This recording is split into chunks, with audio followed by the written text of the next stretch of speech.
All right. So I want to write this formula. I'm not going to write it again. I'm just going to zoom in on this formula again. Okay? So what I want you to do right now is I want you to you're going to turn in a piece of paper at the end of class today. I'm going to forget it and have to come back later and get it off the back of the counter. That's what I did last time. Okay, moving on. But when you turn in your piece of paper, first of all, what's the most important thing you put on? Your freaking name. One person did not put their name on something. Okay, so if you wrote with a black pen and have, quote, neat handwriting that looks like a girl, unquote, that's what my TA said, that's you, and if you didn't get a grade on your particular last thing, okay, that's why, because there's one person who didn't put their name on it. Moving on. Okay, so it actually looks a lot like this.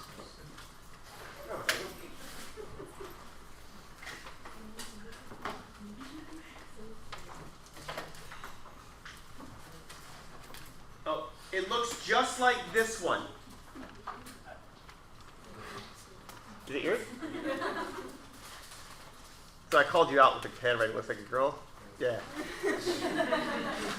Just right afterwards, just check and make. Yeah. You can say no, it's not mine, and then afterwards, yes. Okay. Thank you. Okay. Because a couple people turned in multiple names on one piece of paper, which it's fine. Anyway, and I didn't enter Sam's in, but then I found Sam's and he's fine.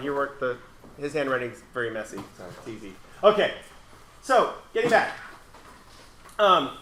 I want you to write on this piece of paper, separate piece of paper that you're going to be turning in. Please don't write a bunch of notes on a piece of paper and then turn that in with the thing, because I'll keep it, and then I'm going to use it for the next little assessment that we're going to do. And if I keep it and you have your notes on it, then you have nothing to look at. Is that too much fast?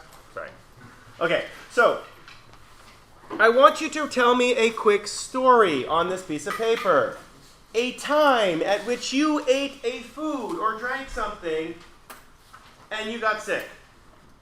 And that food now has become a stimulus for you. An example from last class is one of my students loved ketchup on everything as a kid, because ketchup is a fine substance. And so she kept eating ketchup on everything, kept eating ketchup on everything. So she had scrambled eggs. Put ketchup on it. One of the eggs had gone south. She threw up. What did she notice the entire time throwing up? Ketchup. Just thinking of ketchup now. Okay? Go, write your own story. Is this the paper that we're going to turn in? Yes. Forgot my water and my cup of tea. Well, I guess you're going to be cursing yourself to death. Try. Just try. It's okay. We'll be fine.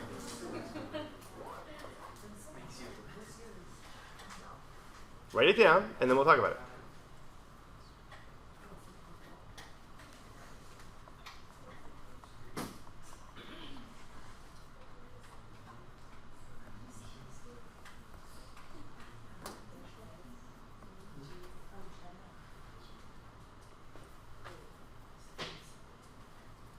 This makes for a very good recording with all of you doing something, and I'm not. But it's a good time for me to stretch. Ooh. No, I don't want you to write a book. Just give me the gist of the story. Just give me the highlights. Give me the stimuli. And an assessment near you in the future, some of your stories will show up on the assessment. Your names won't be on them, unless they're really funny, and I can tease you incessantly about them. No. I promise not to offend anybody. Yes.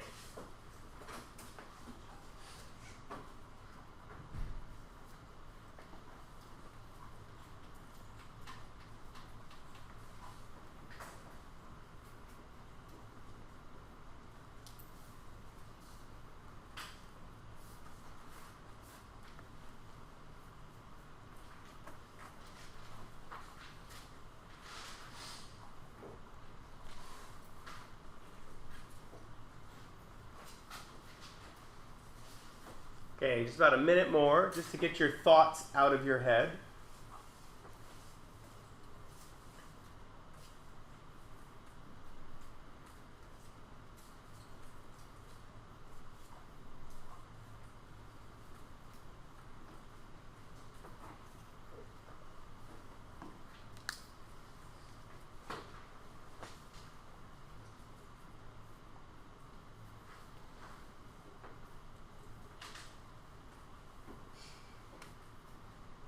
All right. I am trying to find a video that I trained my little fluffy dog, and I cannot find it anywhere. I found a video of me talking about the video, but that's really not important. Wondering if it got deleted off my Google account.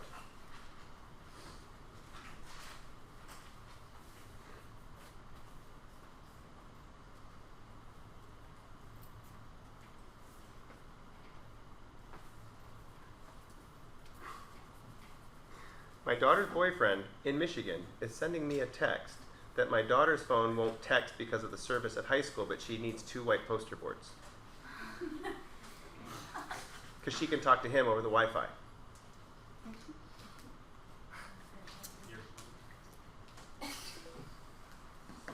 There's that line from, what was that stupid movie?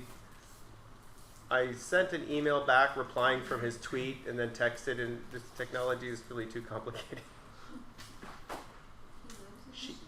Yeah. He's actually really nice. We like him a lot. So, anyway. So, complicated. Okay, so now. So, what is the word, what does the letter CS stand for? Condition, not controlled. Condition stimulus. I know, controlled. Ah!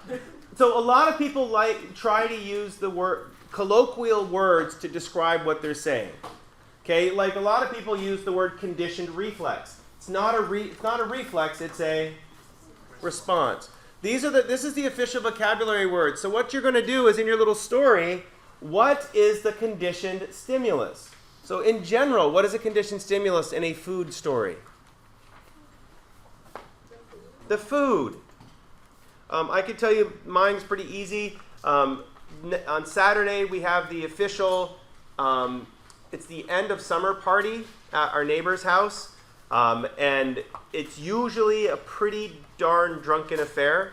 They're all a bunch of very good drinkers. So one year, this was 2006 maybe, 2005. I decided to join in with their heavy drinking. I'm not a heavy drinker, so I decided challenge accepted. That was a really good idea. So somewhere along the evening, someone said, hey, let's do a shot of all the different stuff at the bar. It's a terrible, terrible idea. For young people who don't drink enough, please don't. But so by the end of this shenanigans, there was like Malibu rum and Dewar's whiskey left. Malibu rum, for those people who don't know, is a ridiculously sweet coconut-flavored rum. It's basically sugar, syrup, and grain alcohol mixed together. Bad idea. Well then, so that causes a lot of stomach unsettling. When you put sugar with alcohol, what happens to the rate that it spikes your blood alcohol level? It goes up. That's why sugary drinks get you more buzzed than non-sugary drinks. That's why champagne, very high sugar, gets you more tipsy than regular just wine. Ugh. Anyway, so my stomach was a little upset to begin with. Then the last one was I had to do a shot of Dewar's. Dewar's is very cheap whiskey, and it's very caustic.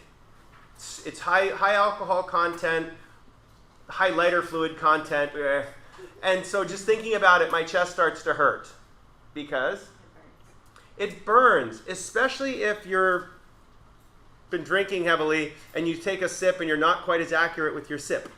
So I aspirated a little bit of it. Bad choice. Coughed for about 45 minutes afterwards, and of course I did not throw up.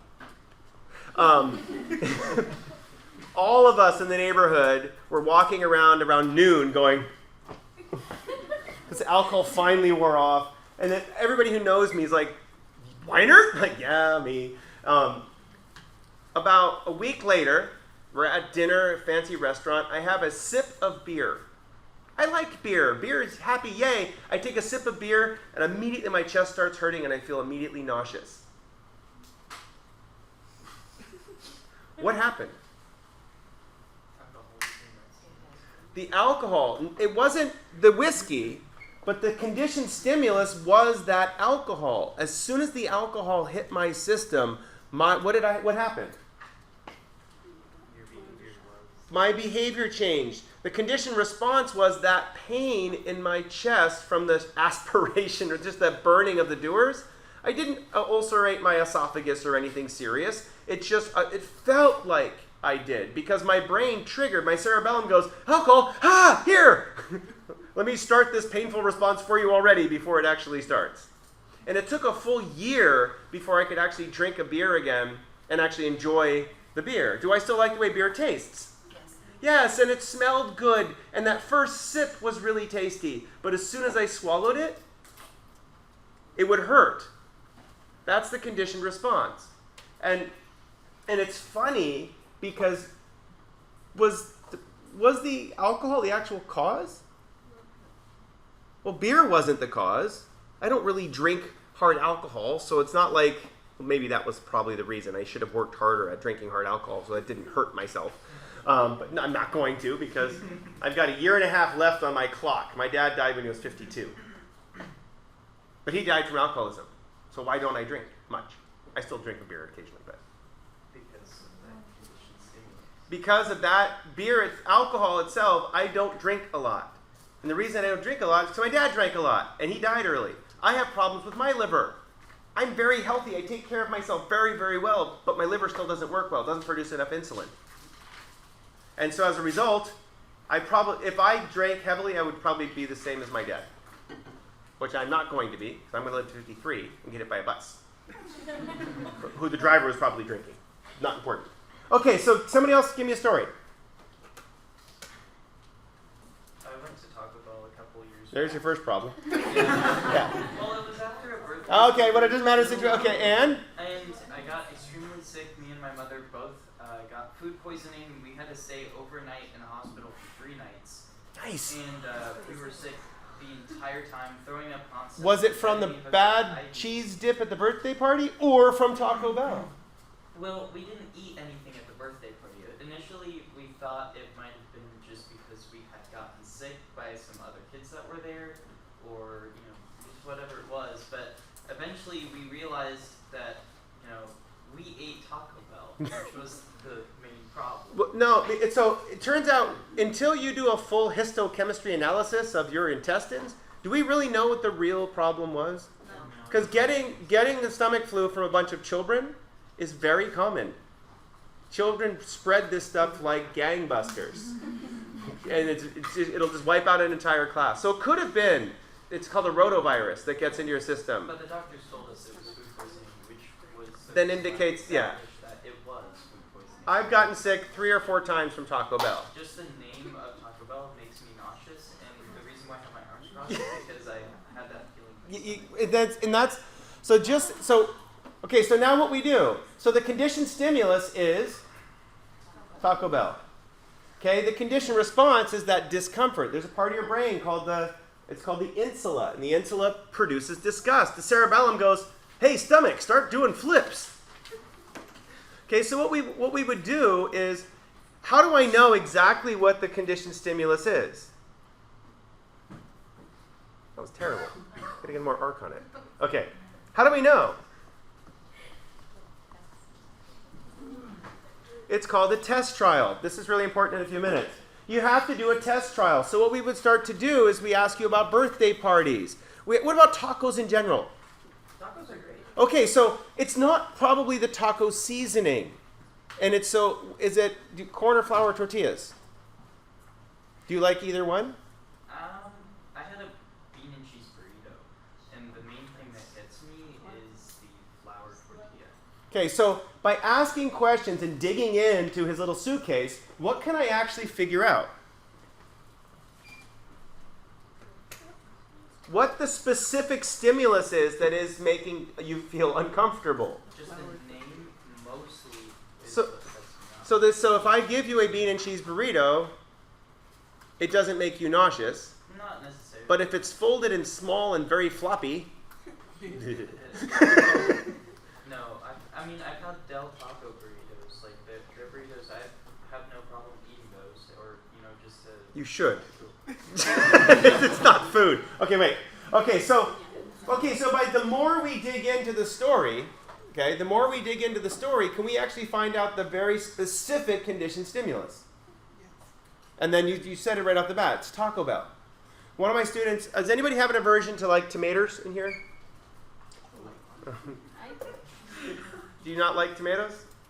Okay, so we have work to do now. So what about tomatoes? Okay, can you eat tomato sauce? I really like ketchup, but not tomato sauce. Okay, so tomato sauce is too tomatoey, but ketchup is good? Okay, so what we can do is by going through and giving her a bunch of different stimuli that is similar to a tomato, but not, what about a chia seed? Like in a smoothie or in a acai bowl? Okay, so I had a student in my morning class that was geeked by tomatoes. But tomato sauce, fine. Pizza sauce, fine. Stewed tomatoes, fine. And so we kept asking questions. It was the jelly slime of the... Your nose is wrinkling. As soon as I said jelly slime, her nose went, ew. So that little ew immediately tells me that probably the texture is the problem. It's the texture. My father-in-law cannot stand tomatoes. He doesn't mind them sliced on a hamburger, but if he has to just take a slice of a tomato and pop in his mouth, he's like... But if the slime has been absorbed by a piece of bread, he likes the way they taste. It's the texture. And again, does it matter what the actual conditioned stimulus is? Her brain, and your brain, just says, tomato bad. It doesn't really analyze the details of it. It takes a behaviorist to analyze the details of exactly why you don't like or exactly why you like certain things. It's like, I love coffee. Why do I like coffee? How could we do a test trial to find out why you like coffee? He took a sip of his coffee right before I said that. That's why I said it. Triggered. I'm drinking tea today, black tea. I green tea the other day, black tea today. Why did I forget it? I enjoy it, but it's not coffee. If I have coffee, it's firmly in my grip the entire time. It's a much stronger... What kind of stimulus is it? It's not the caffeine. It's not the caffeine. I could just take caffeine pills. It's a lot easier than coffee. The stink of coffee is very pleasant. The taste of coffee is very pleasant. Okay, I really like cold brew. We've been working on making our proper cold brew at home now. And my daughter likes cold brew, so we're getting much better at it. Anyway, so what kind of stimulus is coffee?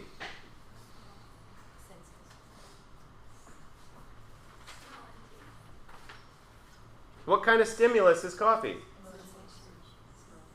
R or P? Okay, so I'm going to label what this is here.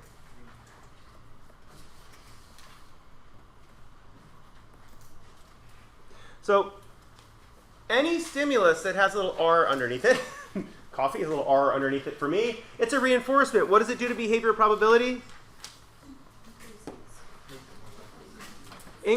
Makes it more likely to occur. How do you know that coffee is a reinforcement for me? Well, I said it, but aside from that, because I drink it. If there is coffee available, I will drink it. One of my favorite things, like when you ever go to a wedding or some fancy ball, is they always have the coffee cart come out. And I'm like, I could care less about the bar, but when they roll that coffee out, I'm like, my wife goes, don't you dare. I'm just underneath it. Because I'll be the only one at the end of the evening, tippity-tap, tippity-tap-tap, tippity-tap-tap-tap. And everybody's like, okay. So coffee increases what behavior for me? Not necessarily. What behavior did I just describe? Refilling my cup. Drinking behavior. If there's coffee available, what do? I drink it. So this is my experiment with the water bottle. I did lemon water for 1 week or so, and then I did regular saline water. Blech. Really did not enjoy that. But I still drink the same amount of water every day. That doesn't change. But San Diego Tap, it turns out, I drink more San Diego Tap water than the flavored waters, which it is flavored, but it's tap flavored. Okay? But I don't have to pee as much if I drink tap water. Why?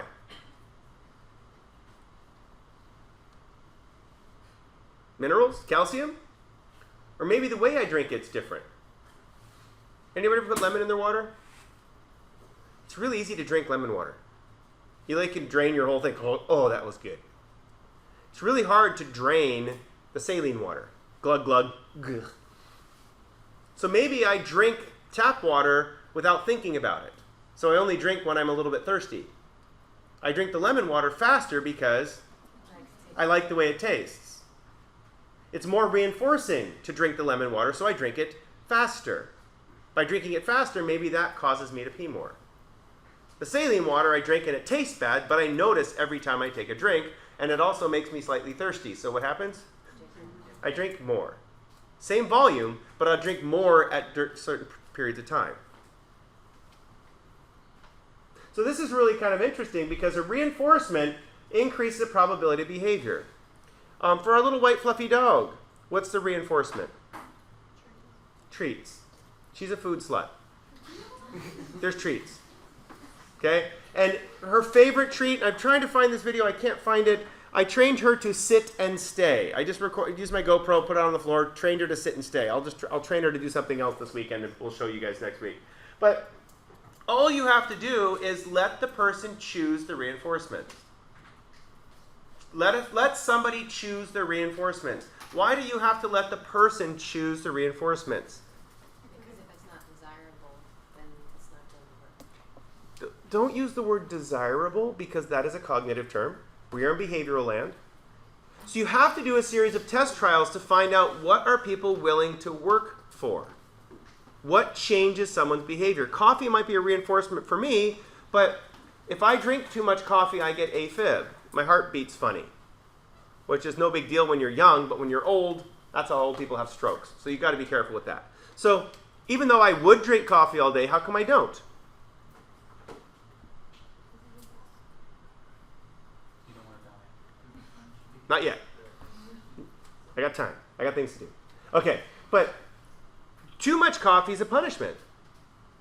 The reward is, it's coffee.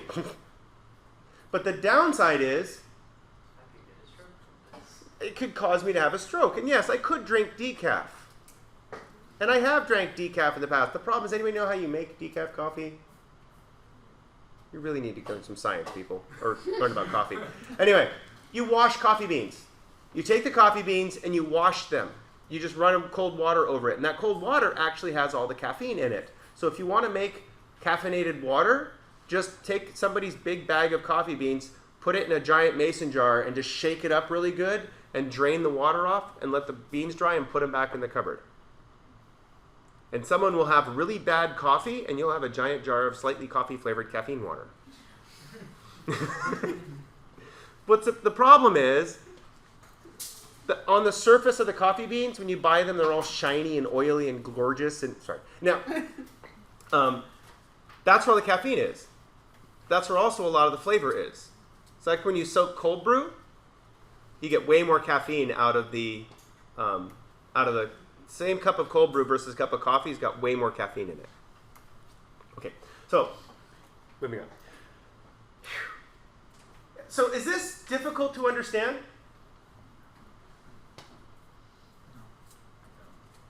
Really? So I'm going to put this other one up here.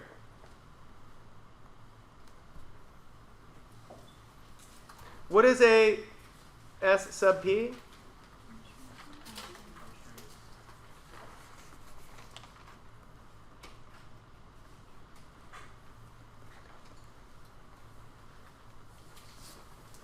Okay, so something's really funny about our little dog. That says take away, by the way. Doesn't look like take away, but that's what it actually stands for.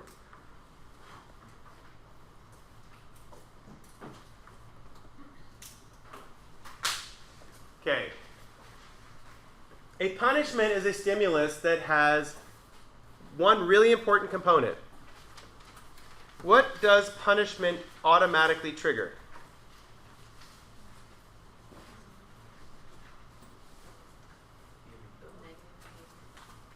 Don't say negative behavior, because negative behavior, that doesn't make any sense. But what does it produce? What emotion is triggered by punishment?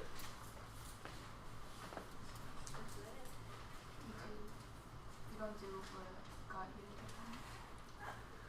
to do. That's the second part. But when you punish somebody, okay, so our little black lab, when she was a puppy, oh, that's perfect. We had an old beer can, and actually my wife made me throw it up and throw it away, and then I used this soda can afterwards, a 7-Up can actually. But the beer can was funnier. So with the empty beer can, what we did is we put 6 or 7 pinto beans in the bottom of said beer can. 6 or 7 dried pinto beans. Put a piece of duct tape over the top, so it was a beer can with duct tape on it. And we kept it with us when we had our puppy. Whenever the puppy ran in the street, we'd throw the beer can at it. It's a good parenting technique, just in case you need it. Okay? Is it going to hurt 40 or 50 pound Labrador Retriever to get hit with an empty beer can with a few pinto beans in it? No. Even if you pretty much threw it as hard as you could, it'll hit the dog and the dog goes, hey! But what does a can full of pinto beans do? Very loud sound, which causes the dog to become scared. Loud sounds trigger. Little animals get scared from loud sounds. Okay, little people, boo, ah, and they cry. Okay, if you want to make a baby cry, make a loud sound right next to it. It's not your kid. Moving on. So the beer can provided what kind of stimulus to the dog? Punishment. The fear is the conditioned response to the stimulus. The stimulus is the can. The behavior that it causes, the conditioned response, is fear. So what we did is whenever we were out in the front yard playing with the dog, and if the dog walked into the street, we threw the can near it on the ground. Preferably in front of it, because if you threw it behind it, what might the dog do? Run into the street. So you kind of had to be a little strategic, because you didn't want to, because the dog's natural response to being afraid is run. So we threw it in front of it so the dog runs away from the street. Okay? If that's all we did, we would develop a dog with a nervous disorder. Because what you said before is when the dog, you said it before really well. You won't do what got you. If the dog avoids what it did to get punished, does that reinforce the dog? This is really complicated. A lot of people have trouble with this. If the dog doesn't run in the street, does it get reinforced?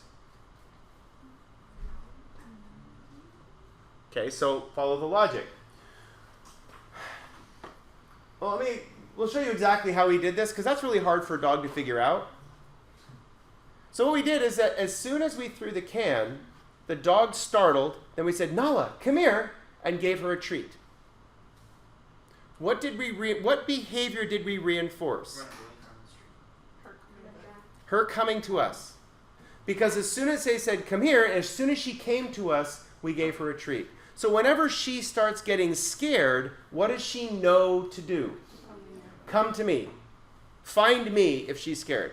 Because every time she comes to me, I carry a little bag of, it's actually kind of gross, but these cat food snacks things. She really loved these little cat food snacks. That was a good one. She loved these little cat food snacks. And they smelled so nasty. Why do cat treats smell so bad?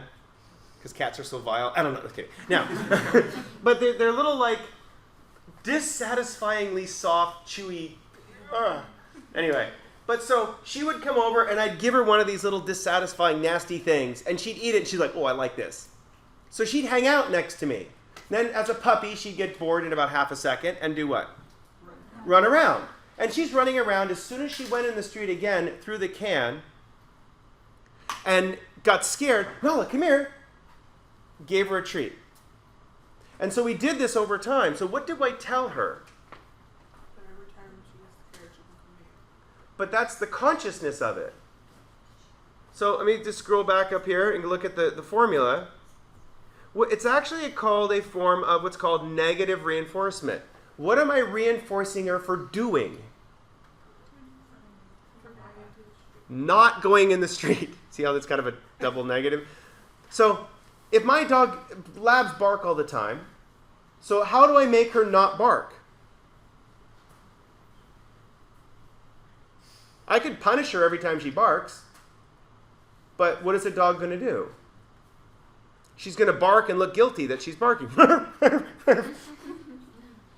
You can tell a dog has been overpunished because they start producing fear behaviors doing natural reflexes. Please don't do that to your dog. How do we teach her not to bark? Oh, you said it quietly over here. Reinforce her for not barking. So a punishment can be used, but what do you have to provide? For not barking. Okay, so this is really hard until you've taken learning theory for a long time to really sink in. You don't learn through punishment. You don't learn by being punished. How do you learn? By reinforcement. So if someone gives you a punishment, does your coach make you run for screwing up? What do you learn from that? But it's actually, if you screw up during a game, do you have to run in practice? No. What does the coach do? Go over something and make it better. Reinforces you on how to play better. If you show up late to practice drunk, you're running lines. So, not to mention any names. Now, but if you are late to practice, or if you're disrespectful, or if you're bagging on teammates outside of team, whatever else, those are the things that we used to punish our track kids for. But we never actually made them do physical work to be punished, because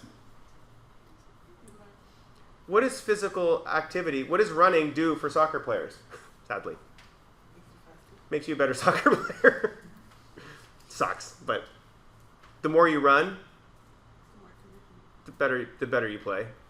Okay, so what would be a better punishment for the soccer player? Something that has nothing to do with it. Sitting down and not getting to play. Because why do people play a sport? Because they like it. Well, when they're little, it's because their parents tell them to. My son is forced being volleyballed right now. He has to go to volleyball practice. I hate volleyball. And then the entire time he's having a blast and doing really well. But then he gets home, I hate volleyball. I don't want to go. I want to play basketball. You're not good at basketball. It's okay. I want to play basketball. Okay. Anyway, but what you have to do is you have to figure out what the reinforcement is. Just by punishing somebody, you don't necessarily change their behavior. You create what's called avoidance. Why do kids learn to sneak?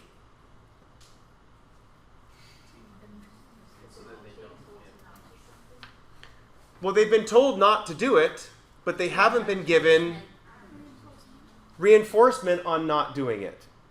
So, for example, my stupid daughter's boyfriend, okay? He's a great guy. He's a year and a half, 2 years older than she is. Okay? I know. But at the same time the family talks about everything. We're very open with everybody. And as a result, by being very open, she knows what the rules and boundaries are. She knows that if she breaks the rules and boundaries, she gets a punishment. And the best punishment we can have is removing reinforcement. Let's put some parental restrictions on your time on your phone. No!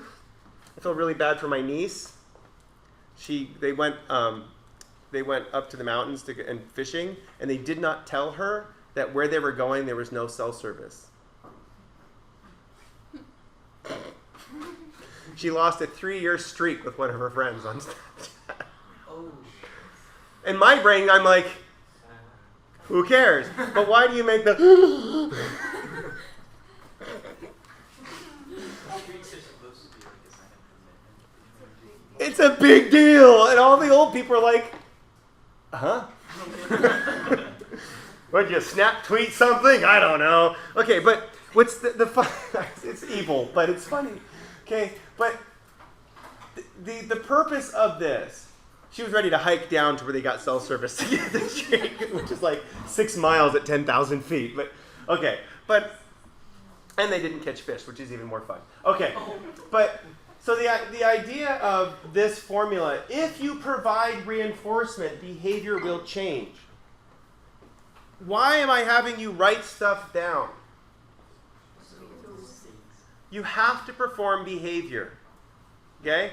If you all you ever do is just walk in, sit down, get up, and leave, and don't do anything else, you get absolutely nothing out of this experience. Sorry. Okay? And what happens is if you do something, though, and you're rewarded for it, what do you get?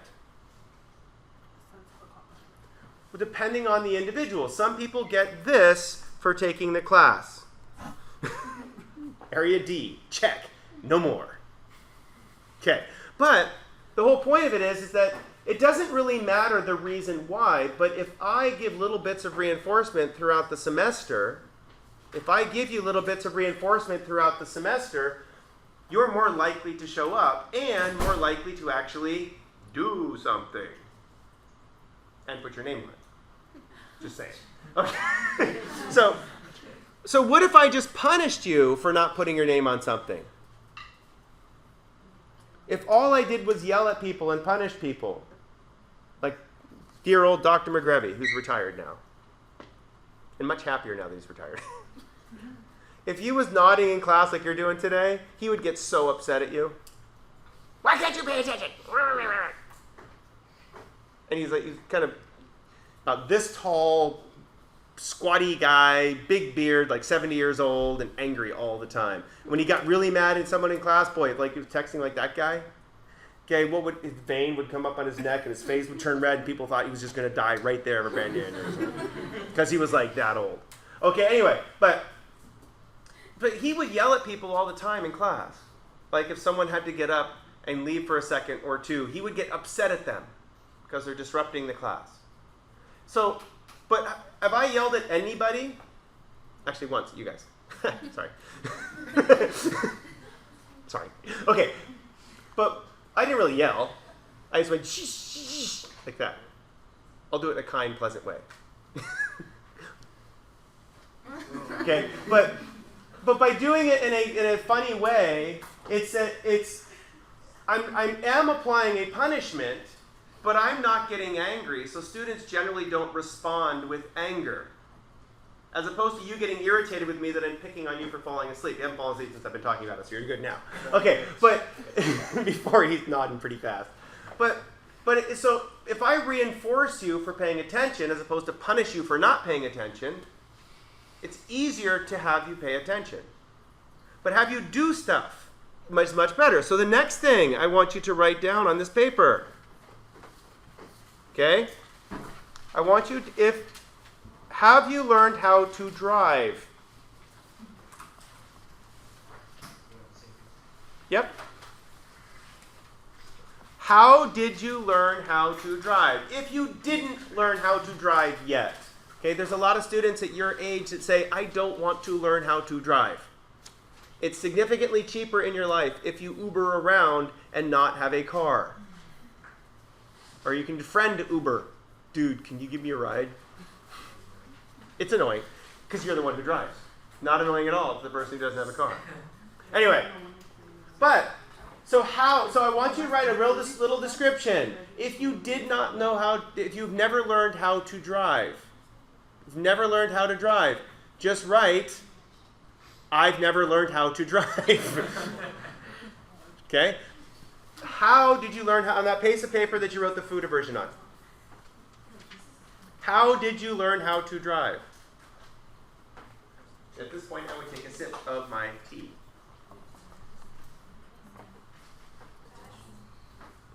Well, you don't want to start out driving really fast. That's why you start out the little cars. And actually, it's funny, the little carts, the little shifting carts that they have, they'll go like 70 or 80 miles an hour. Anybody ever driven one? I know you probably have a go-kart, like a real go-kart. They're insane. They go, what? They're basically these little tiny tires, and they go 50 miles an hour. And they're just like, and it's almost impossible to flip them over unless you hit the edge on something, because they just kind of slide around. So they're really good to learn on, because the penalty for failure, you're not really going to crash unless you mash into somebody. But most of you didn't learn to drive on a track. Where do you learn? Why a parking lot? Because that's where you can go slow and practice parking and turns. So what behavior? This is what we're talking about now. It's called shaping.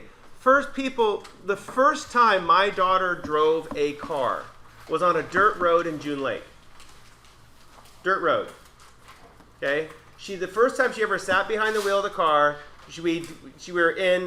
There's a whole bunch of dirt roads up in June Lake. The dirt road's about as wide as this classroom. It's called Dead Man's Creek, and it's where the big fire trucks go up and down, where they have the big fire station up in June Lake. It's right between June Lake and Mammoth, if you care. Anyway, it's a giant, long, straight dirt road. And what we did is we just set her on it with the van and said, "Okay, go." And she like, and then it was like, and then zigzagging all over the place. By the time she got to the end of the road, she was actually going pretty straight. And the braking was a little abrupt.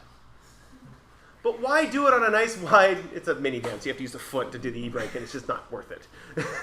But why in a dirt road?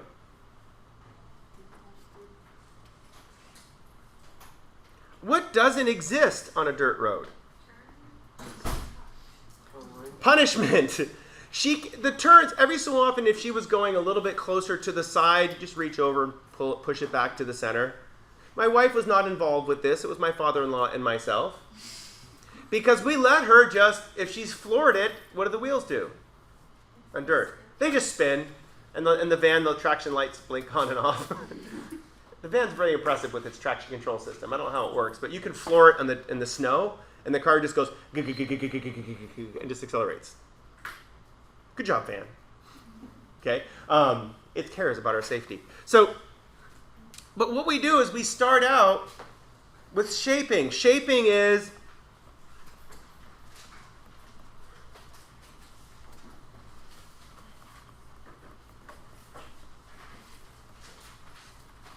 no punishment, all reinforcement. Anybody here learn to drive with a yelly parent? Raise your hand if you had a yelly parent teaching you to drive. Is that fun or not fun? Panicky parent's different than yelly parent. Yelly parents? Panicky and yelly. That's a really nice combo, because that's lots of punishment. What does that do for you while you're driving? Well, okay, makes you nervous, but what does it do for your driving behavior? You get worse because you react slower when you're nervous. You react slower. If you're calm and relaxed, it's easier to learn. So that's why when we were kids, we started driving in the field.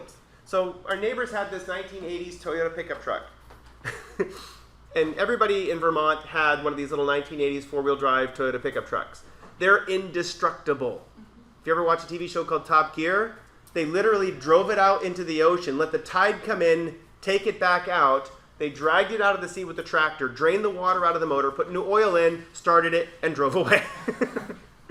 They set it on fire and let the fire burn itself out. They got in, started it, and drove away. Yeah, real. They even dropped it off a building. And they got in, drove away. Anyway, so the neighbors had one of these. And of course, it was the obligatory old Toyota yellow color. And they basically, my neighbor's dad, basically, his name was Bill, he goes, "Here, go get the wood on the other side of the field and bring it back so we can chop it up." And we're like, and he hands me the keys. I'm like 12.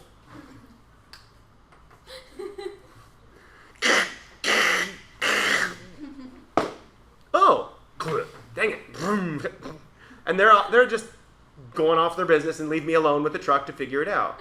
Trial and error. San Diego, trial and error. First freeway, do you want to go trial and error? Just go for it. Just get on there. Just let it rip. Just watching the number of people doing illegal driving behaviors.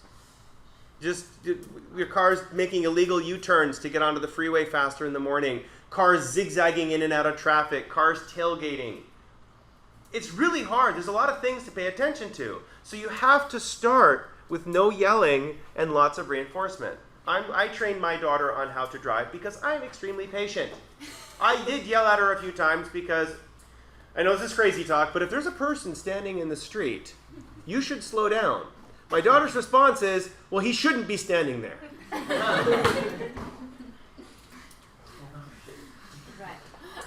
Even if it's an accident and you kill someone, the person's still dead. And I've had that conversation many times with her. But pedestrians and cyclists, she's just like, well, they shouldn't be there. Regardless of whether they should or should not. A life is valuable. Okay. That was the only time I really yelled at her. Stop. Stop! Anti-lock brakes worked very well. And the person walks in front of us glaring at my daughter. My daughter's like, well, everybody in the carpool had to go change her shorts. Okay. But again, is that punishing her for driving or just insistently telling her to stop? Insistently telling her to stop. I never punished her for driving. I never yelled, no, don't do that, don't do that, don't do that, don't do that, because if I keep yelling don't, does she know what the right thing to do is? No. In order to figure out the right thing to do, you have to use reinforcement. So one of my students after class asked this morning, she goes, okay, I have a dog that when we go for a walk, the thing pulls all the time.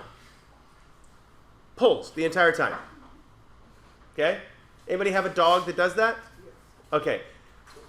I don't want to be, it'd be too weird if I actually used you as an example. But it'll be weird to be fine. Okay, so come here. Okay. You'll be fine. I'll be good. Okay, so every time I hand you this, I'm giving you a treat. Okay?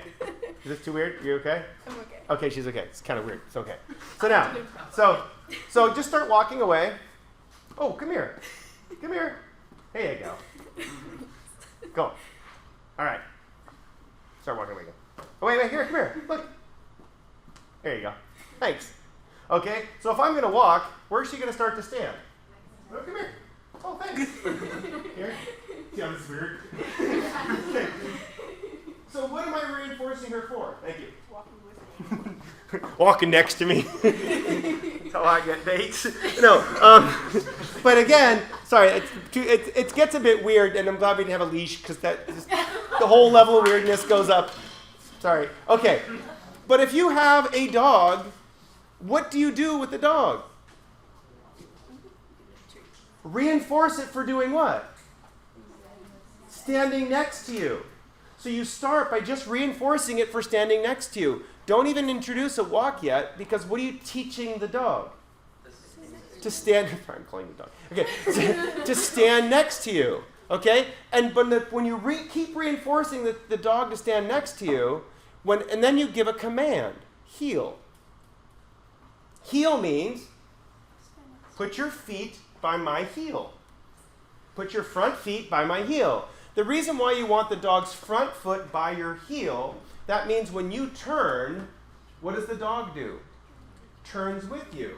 When you turn the other way, the dog already knows which way you're turning because the dog instantly pays attention to the way your hips are moving, and the dog instantly can follow you left and right without you smashing into the dog left and right.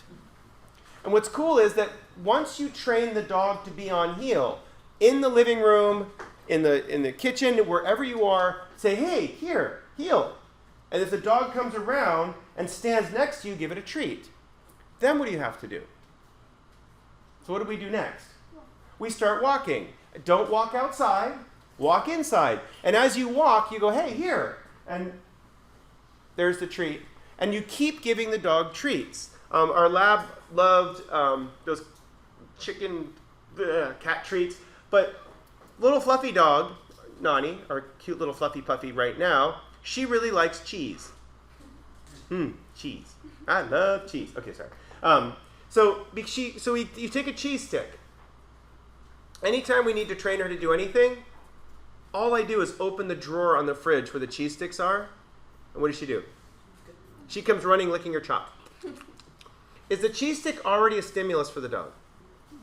Yes. So all I have to do is attach a new stimulus, classical conditioning, onto the stimulus. I use the word heel. Heel means stand behind me. So I'll record this and I will train her to walk on heel. She's a horrible puller when she walks, but she weighs 20 pounds. Bentley and Bromwyn, my sisters, the Muppets, they're giant Labradoodles. Each one's about 120 pounds. When those suckers pull, whew, yeah, they've actually taken poor Robin for a spin a few times where they decided to go chase a coyote or something, and she can't stop them. It's really fun. We were up in the mountains. I was walking them, and they both took off after a rabbit. And I'm like, oh, challenge accepted. I'm like trying to hold them back with one arm. They're strong. But how do we keep them from doing that? So I have to make staying at my side better than chasing a rabbit. Not easy to do. Because some dogs have a really strong play drive. Natural reflexes. Chase the rabbit. My friend Henry has a bomb dog. He was a CHP officer for years, and he would go look for bombs. Find the bomb. How do you train the dog to find the bomb? Correlating the scent with a treat. Scent with a treat. The treat for Katie was a little piece of rubber hose. You give it to the dog, and the dog goes, ah, and goes insane. The only time you let Katie play with that little piece of rubber hose, it's actually like a folded fire hose. The only time you ever let her play with it is when they give her something that smells like some explosive. So the only time that she gets to play is when she is looking for the bomb. And so you go, Katie, let's find a bomb. Katie's like, yes, let's go, bomb, where's the bomb? And as soon as and every time they do a search, he has a little vial of it's cotton with TNT juice in the cotton, not explosive, but what does it smell like? A bomb. So after they do a search, when they on the way back to the car, what does the dog always find every time they do a search? Bomb. It always finds a bomb. So every time it goes, even if it's searching for 4 or 5 hours, it had to do an entire sweep of the Coronado Bridge once on the catwalks above and below. That's hours of looking. They didn't find any bombs. It was just a training exercise. But the dog the entire time is like, okay. Let's get the bomb. And when they get back to the car, oh, there's a bomb. Yes! They get the toy and the dog gets to play for a few minutes. Is the dog happy doing its job? Yeah, because what does it get? The toy. It gets the toy. So do they punish the dog? Not really. The dog did have some problems, though. If anybody here has an 80-pound yellow lab that gets distracted by things, it's distracting. So what Henry did is Henry had a 15-foot leash. 15-foot leash. Okay? And now this is in the training phase. The dog is very good at coming on command, but if there's a butterfly or a lizard, it's like cocaine. The nucleus accumbens in the dog's brain says, you need that.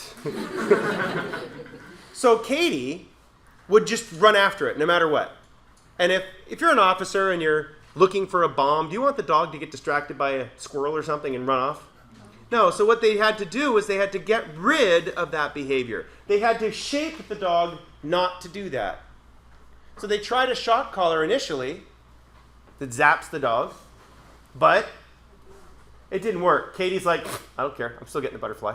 Ow! Butterfly. So should they just keep shocking it? No, because the dog will just get used to the shock, which is sad because it just gets called learned helplessness. It learns that it can't avoid it, so it just stops paying attention to it. So what they did is they put Katie on a 50-foot or 15-foot lead. It's a piece of rope. Henry's a big, strong guy. He used to play football. And so Katie would see a butterfly while they're training. They trained up in Sacramento where there's lots of butterflies. And all of a sudden the dog would take off afterwards. He'd grab the end of the rope, wrap his wrist around it, and brace. What happened to Katie at the end of the leash? Yoink!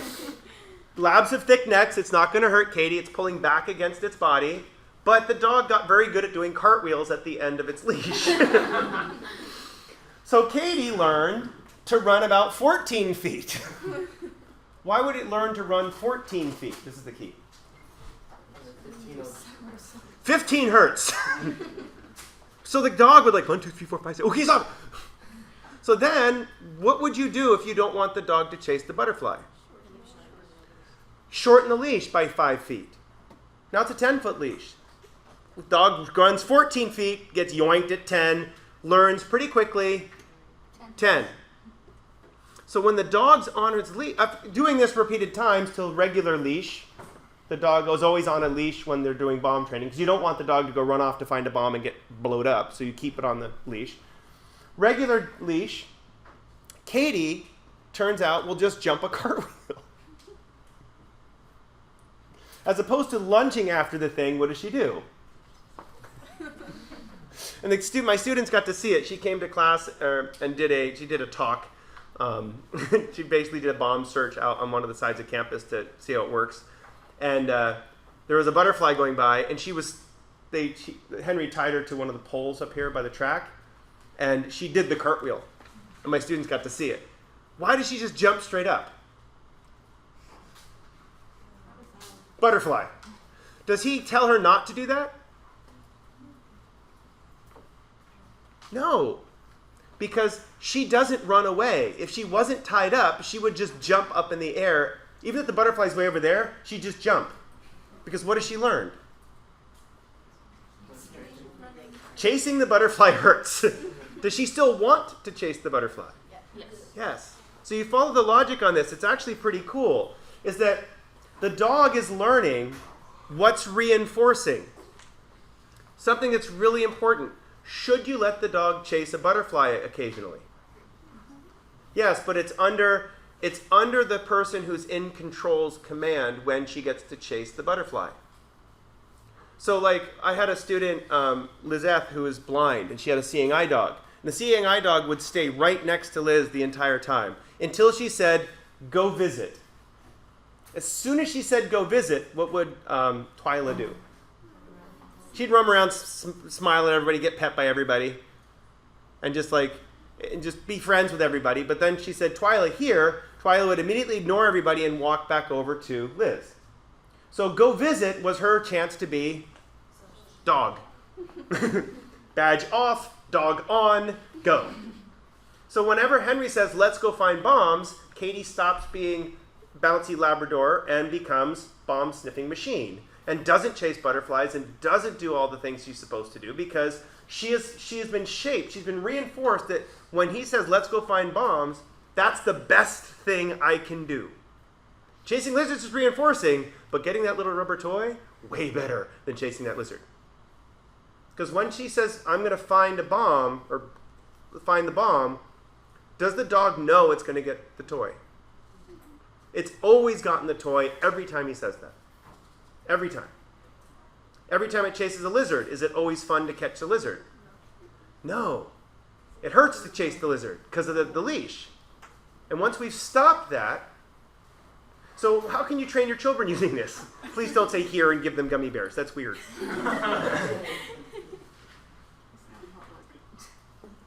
But what works for kids is very simple. Good job. Anybody know for little kids what the best reinforcement is? Being close to them. Physical propinquity. So if a kid's being really good, you yay. When they're being bad, you should shun them. No, please don't do that. Because what's the biggest punishment or biggest fear for children? Being alone. That's one of the biggest things that kids get very anxious about being alone. That's the highest level of punishment for a child. Leaving them alone. At what age can you leave your kids alone? 30? No. Well, why 12? 12 is actually a pretty good age. Legally, you can leave them alone at age 12. No, because then they burn stuff. But We got videos of the neighbor kid. Please, if you're burning stuff, don't post it on your social media. Anyway, my daughter goes, I know I'm not supposed to, but this is going on at Miles's house right now. And they poured lighter fluid on their kitchen counter. We're lighting it on fire, watching it burn. And which is fine. It's not going to hurt the counter because it's a granite countertop, but a dish towel gets in there. What's going to happen?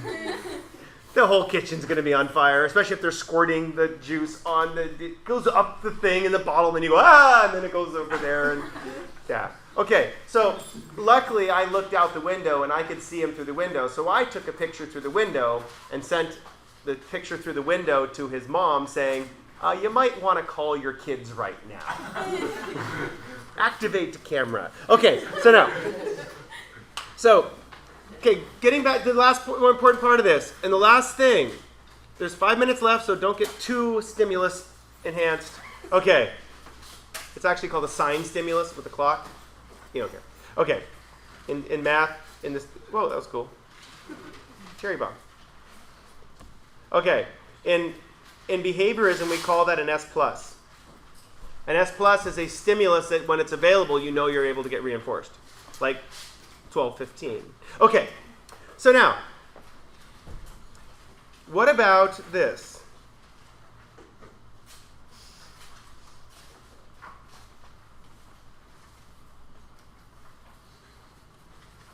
What have you learned by watching other people? Humans are really good at this. What have you learned by watching other people? What to do and what not to do. Cause and effect. You assume cause and effect by watching other people do things. Like, for example, many people in here learn to drive without that much panic because you watched other people drive. As soon as you get your permit, you start paying attention to how other people are driving. You start noticing, oh. And my daughter started making comments. She still does that now. She became a backseat driver for a while. Shouldn't you be putting your blinker on? No, I got a minivan. Okay. Watch, not even checking the mirrors. Okay, but so by paying attention, what do you learn? What to do and what not to do. And here's the way to describe it. They're called parameters. You learn boundaries. They're called parameters. I'm going to write the word boundary because that makes more sense to most people. You learn boundaries. Your boundaries are defined by observational learning. You learn what stimuli are reinforcing. You learn what stimuli aren't. Even though you've never been reinforced or punished yourself, you look around the world. You see someone getting pulled over by a police officer. What do? You slow down, or yeah, I'm one of those people, I don't break too many traffic laws, and so when I'm not getting pulled over. Actually, almost forgot to pay my registration, but I did, so I won't get pulled over. But it's one of those things that you learn boundaries. You learn what's acceptable and not acceptable. And then when you see people breaking the rules, some people go, ooh, I can break the rules too. Yes. No, just kidding. So, but other people, so the last thing really quickly, and this leads into next class. Okay, how do you learn through observation? How do you learn these parameters? How do you learn these boundaries? How do you, okay, someone just said it over there. Yeah. So next class, we are going to measure your attention. Okay, we'll see how the Wi-Fi is working in here to do this. Okay, so we're going to assess your attention. Measure your attention, check your attention. Squirrel. Yeah. Yeah, wait. What? When? Now? May I Now. alter my results of my ADHD? Yes. Oh, great. Actually, I have once I want to see how full we were, how they have it, but I'm not going to Yeah. Sucks for you. Karma's a bitch. Okay. Yes. Yeah. Oh, please put those on the table back there like we always do. Thank you. Hello. Hello. I was wondering if you could sign a progress report Yes. for me. You guys did great on your first assessment. We did that last week, yeah. I got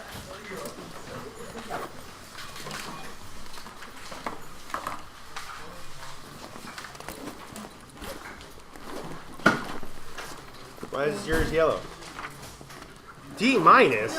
I'm sorry. there was It wasn't me. It was my friend. there was no more questions. Why? Sorry, I'm teasing you. I got a D in religious studies my freshman year at San Diego State. And it was so the professor goes, huh, welcome to college. Thank you. So let me know what I need to do to help you, and I will. Okay. Thank you. Go. Wait. Let me go. Oh, is that your name? That's right. Sorry. Let me stop recording this.